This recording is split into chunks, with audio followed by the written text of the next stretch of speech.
Olá, caro aluno do nosso curso Carreiras Jurídicas Módulos 1 e 2, nosso primeiro encontro. Eu sugiro que você assista ao bloco de apresentação. Nesse bloco, eu falei sobre bibliografia, falei sobre método de estudos e os objetivos que eu pretendo implementar e cumprir aqui no nosso curso, tá bom? Assista o bloco de apresentação. Eu quero começar o nosso curso trabalhando o conceito de direito penal. Rogério, espera um pouquinho. Eu estou fazendo um curso preparatório para concurso.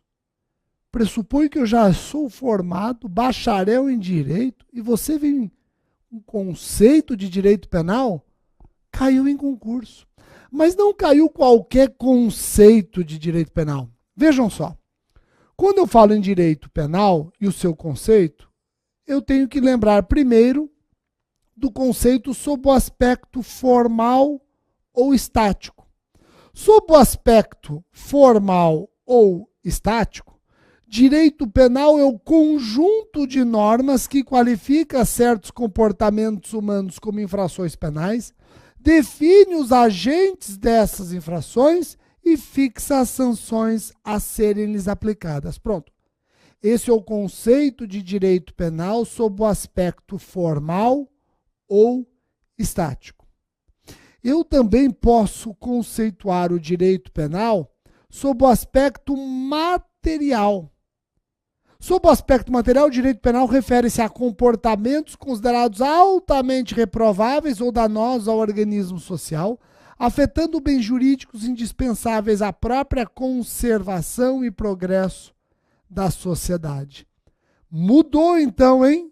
Comparando o conceito do direito penal sob o aspecto formal e o aspecto material, percebam as diferenças. Eu acabei de dar o conceito de direito penal sob o aspecto material.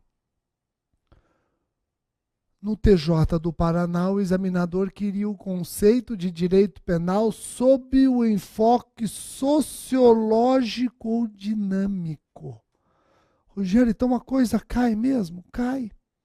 Vejam, o examinador não queria o conceito formal de direito penal. Ele não queria o conceito material de direito penal. Ele exigiu do candidato o conceito sociológico ou dinâmico. Rogério, e no que consiste esse aspecto? Sob o enfoque sociológico ou dinâmico, direito penal é mais um instrumento,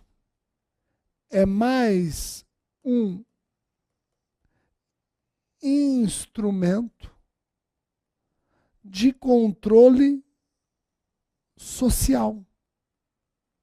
Direito penal é mais um instrumento de controle social, visando assegurar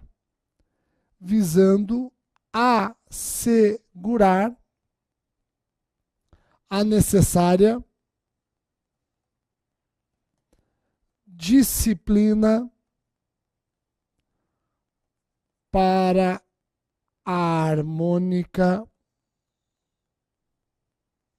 convivência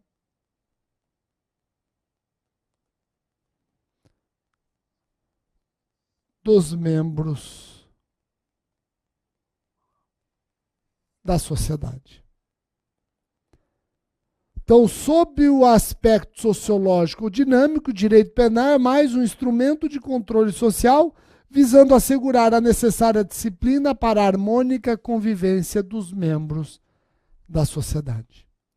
Eu vou aprofundar o conceito de direito penal sob o enfoque sociológico. Vamos aprofundar, vamos entender melhor isso. Aprofundando o enfoque sociológico. A manutenção da paz social, da tão desejada paz social, demanda a existência de normas destinadas a estabelecer diretrizes. Concordam com isso? Para que haja uma paz social, eu preciso de regras e ter a certeza de que os membros da sociedade vão seguir essas regras ou sejam compelidos a tanto. Concorda? Quando violadas as regras de conduta importantíssimas para mantermos a paz social, surge para o Estado o dever de aplicar sanções. Sanções que podem ser de natureza civil ou penal. Então vejam, para garantir a harmônica convivência em sociedade, eu preciso de regras. Essas regras têm que ser obedecidas. Se violadas, quem violou tem que ser punido. Civil ou civil e penalmente. Entendeu? Um alerta importante. Nessa tarefa de controle social não atua somente o direito penal, como fica evidente, e sim vários ramos do direito. Nessa tarefa de controle social atuam vários ramos do direito, e não apenas o direito penal.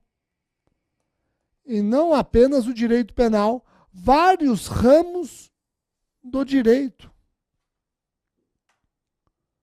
Aliás, eu vou provar para vocês agora que os outros ramos atuam ou devem atuar muito mais que o direito penal. Quando a conduta atenta contra bens jurídicos, especialmente tutelados, merecendo uma reação mais severa por parte do Estado, aí entra o direito penal. Do contrário, vamos deixar o direito penal de fora. Eu tenho aqui nada mais, nada menos do que o princípio da intervenção mínima. Princípio da intervenção mínima. A intervenção do direito penal deve ser mínima, somente nos casos mais relevantes. Do contrário, vamos deixar os outros ramos do direito inibirem esse tipo de comportamento que não mais se quer na sociedade.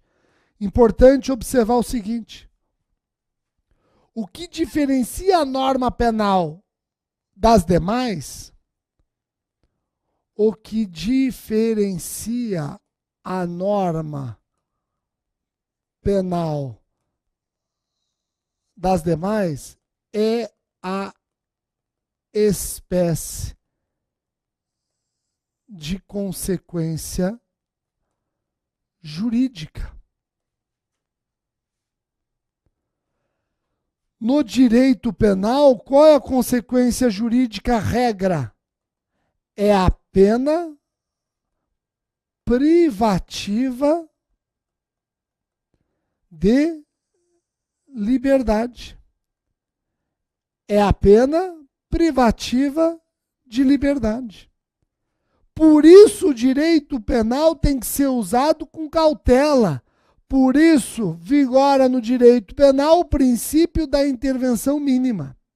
Princípio esse que nós vamos aprofundar no nosso próximo encontro. A nossa próxima aula será dedicada aos princípios gerais do direito penal. E lá eu vou aprofundar e muito esse tal do princípio da intervenção mínima. Rogério, poxa, acho que eu entendi esse conceito sociológico ou dinâmico do direito penal. Joia, então você está preparado para responder qualquer pergunta que envolver esse assunto. Você não pode confundir direito penal com criminologia e política criminal. Não podemos confundir essas três ciências. Vejam, quando eu falo em direito penal, e isso caiu no MP de Minas, quando eu falo em direito penal, eu estou falando de uma ciência que analisa os fatos humanos indesejados, define quais fatos humanos indesejados devem ser rotulados como crime ou contravenção e anuncia quais as penas para seus agentes. Então vejam que o direito penal ocupa-se do crime enquanto norma. Por exemplo, o direito penal define como crime lesão corporal no ambiente doméstico e familiar. Pronto. É a missão do direito penal. A criminologia é diferente. A criminologia não deixa de ser uma ciência penal, é uma ciência empírica, que tem método próprio e que estuda o crime, estuda o criminoso, estuda a vítima e o comportamento da sociedade. Eu tenho aqui os objetos da criminologia. Então vejam que a criminologia não se ocupa do crime enquanto norma, e sim ocupa-se do crime enquanto fato. Se o direito penal tem a missão de definir como crime a lesão no ambiente doméstico e familiar, a criminologia vai estudar quais fatores contribuem para a violência doméstica e familiar. Perceberam a diferença de enfoque do direito penal e da criminologia? E eu tenho ainda a política criminal, que trabalha as estratégias e meios de controle social da criminalidade. Ocupa-se do crime enquanto valor. Vejam, eu falei para vocês que o direito penal define o crime.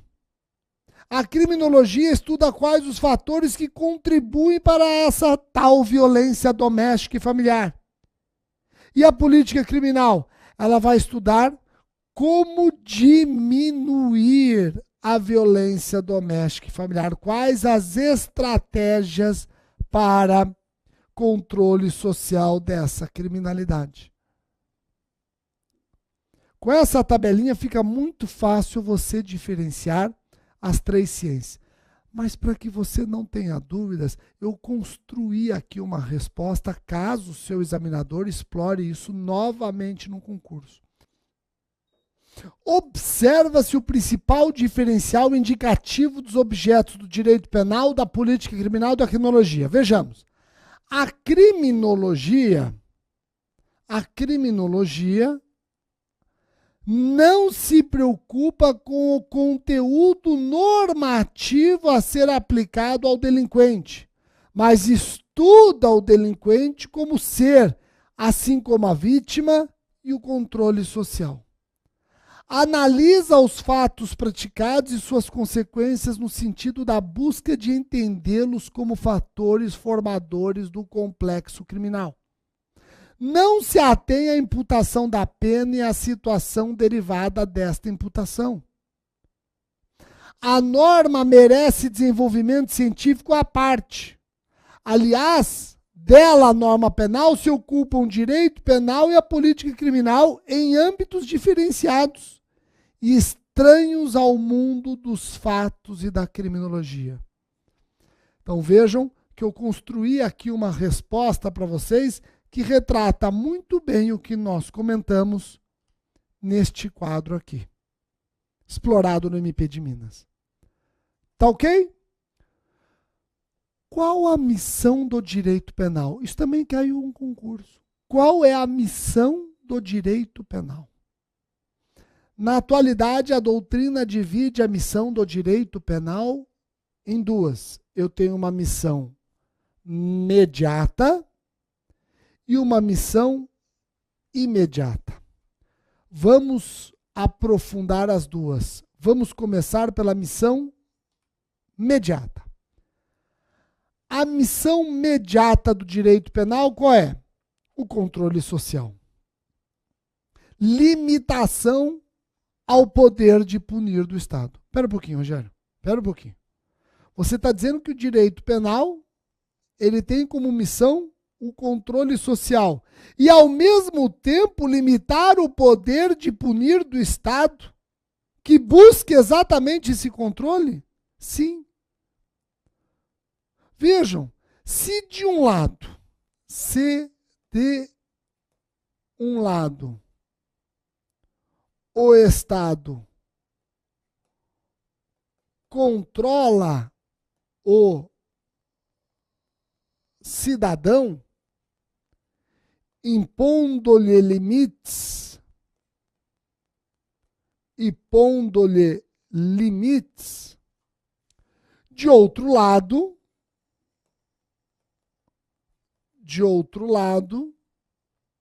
é necessário também limitar seu próprio poder de controle, evitando a hipertrofia da punição.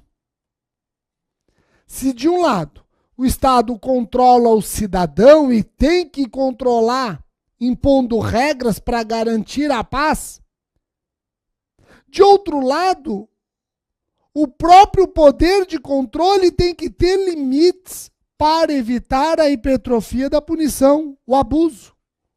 Concorda com isso aqui, Marcel? Marcel que está aqui na aula. Volta comigo. O direito penal, ele prevê crimes, penas, mas também prevê limites para o Estado quando vai criar o crime, quando vai impor pena, buscando evitar a hipertrofia da punição. Ficou fácil? Vamos agora para a missão imediata do direito penal. E aí, esse tema foi explorado no MP de Minas e eu tenho divergência. Qual é a missão imediata do direito penal? Para uma primeira corrente, a missão imediata do direito penal é proteger bens jurídicos. Proteger bens jurídicos, os bens jurídicos indispensáveis à convivência em sociedade.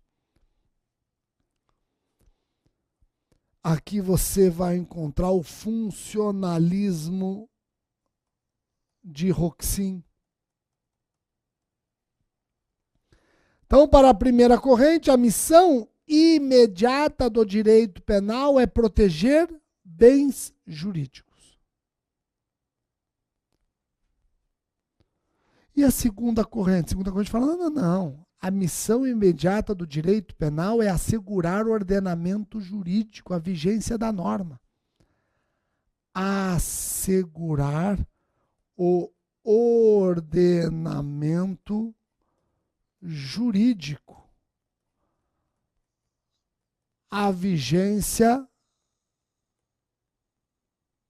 da norma. E aqui você vai trabalhar com o funcionalismo de Jacobs. Funcionalismo de Jacobs. Nós vamos aprofundar isso mais lá na frente. Por hora, você só tem que lembrar a divergência que existe quando te pergunto a missão imediata do direito penal. Para a primeira corrente, é a corrente que prevalece, a missão imediata do direito penal é proteger bens jurídicos. Repito, é a corrente que prevalece. Já para a segunda corrente, a missão imediata do direito penal é assegurar o ordenamento jurídico, a vigência da norma. A vigência da norma. Tá ok? Bom, nós já vimos o conceito de direito penal. Já diferenciamos direito penal de criminologia e política criminal. Falei da missão do direito penal, missão imediata e missão imediata. Agora eu quero trabalhar com vocês classificação doutrinária envolvendo o direito penal. Isso cai em concurso e os examinadores parece que adoram encontrar classificações inéditas ou estranhas para complicar a vida do candidato. Eu tento trazer para a sala de aula tudo o que eu já vi, Mas olha, eu não me surpreendo se você me mandar uma mensagem dizendo, Rogério, no concurso tal caiu uma classificação que você não mencionou. Bom, o que será que inventaram agora? Me manda, eu vejo e te respondo. Quais as classificações que mais caem em concurso? Vejamos. Primeira classificação. Tem concurso explorando direito penal substantivo e direito penal adjetivo. Já ouviu falar disso? Já caiu em concurso o que vem a ser o direito penal substantivo e no que se diferencia do direito penal adjetivo. Vejam, o direito penal substantivo nada mais é do que um direito penal material. Direito penal material. Corresponde ao direito penal material. Crime, pena. Já o direito penal adjetivo nada mais é do que o direito processual penal. Direito processual penal está ligado ao processo e procedimento. Rogério, então o processo penal era chamado de direito penal adjetivo? Sim, o processo penal era chamado de direito penal adjetivo numa época distante em que não se reconhecia a autonomia das normas processuais. O direito processual era acessório do direito material. Era simplesmente instrumento de aplicação do direito material. Como não tinha autonomia, ele seguia o principal. O processo penal era chamado de direito penal adjetivo, instrumento acessório para a aplicação do direito penal propriamente dito. Agora que o direito processual penal ganha status de direito autônomo, não chamamos mais de direito penal adjetivo, e sim direito processual penal. É autônomo, estudado à parte, não meramente acessório ou instrumental do direito material. Rogério, ainda tem concurso que pergunta isso? Tem. Uma classificação totalmente ultrapassada e ainda tem examinador que explora isso em concurso. Talvez para saber se o candidato tem conhecimento de que essa classificação está ultrapassada. No concurso do MP de Santa Catarina, o examinador pediu para o candidato falar sobre o direito penal objetivo e diferenciar do direito penal subjetivo. Rogério, nunca ouvi falar disso. Fácil. Direito penal objetivo. Traduz o conjunto de leis penais em vigor no país. Traduz o conjunto de leis penais em vigor no país. Traduz o conjunto de leis penais em vigor no país. O Código Penal é um exemplo de direito penal objetivo. Lei dos crimes ambientais é um exemplo de direito penal objetivo. Lei de drogas e por aí vai. Rogério, e o direito penal subjetivo refere-se ao direito de punir do Estado. Refere-se ao direito de punir do Estado. Veja que um não vive sem o outro. De nada adianta um direito penal objetivo se eu não tenho um direito penal subjetivo. E o direito penal subjetivo trabalha com o direito penal objetivo. Então, um não existe sem o outro. Um não existe sem o outro. O direito penal subjetivo, ele costuma ser dividido pela doutrina em duas espécies: direito penal subjetivo positivo e direito penal subjetivo negativo. Rogério, o que vem a ser um, o que vem a ser outro? No direito penal subjetivo positivo, eu tenho a capacidade de o Estado criar e executar normas penais. Capacidade de o Estado criar e executar normas penais. Criar e executar normas penais. Já o direito penal subjetivo negativo é o poder de o Estado juiz, derrogar preceitos penais ou restringir seu alcance. Poder do Estado juiz derrogar preceitos penais